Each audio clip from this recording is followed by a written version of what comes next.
in this country, for the first time, the father of Quebec mosque shooter Alexandre Bissonnette is speaking publicly.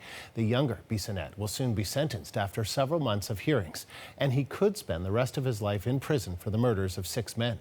Bissonnette's father, Raymond, says he listened carefully to what was said in the court. I listened to the immense, terrible sadness expressed by the victims and of others. I would like to express to them, once again, in my name, in my family's name, all our compassion, our sympathy. I realize how much this community members feel isolated and misunderstood. I also realize that nothing will change their opinion about my son Alexander, and I fully understand. Alexander took responsibility for his terrible crime, and he pleaded guilty as soon as he could. He sincerely regrets what he did.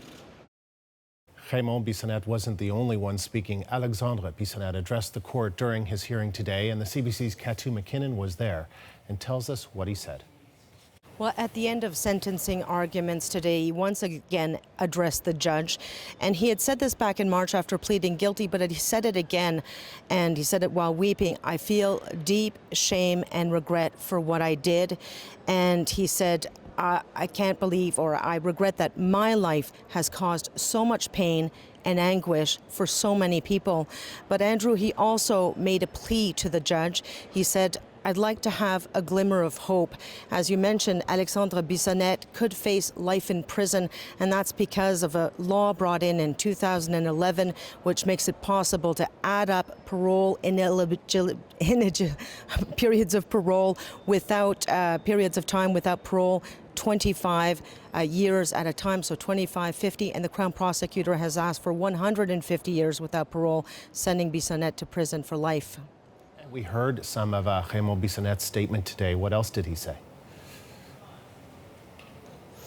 Well, you heard him talking about the isolation of the Muslim community, and he said throughout all of this and hearing people talk about their experiences after the shooting, he said, I realize that people here are facing essentially religious persecution. They're being bullied because they're Muslims. They're facing discrimination in the workforce, and they're also, people are pointing at them every single time there's a terrorist act. Now, Raymond Bissonnette also went after the Crown Prosecutor in this case.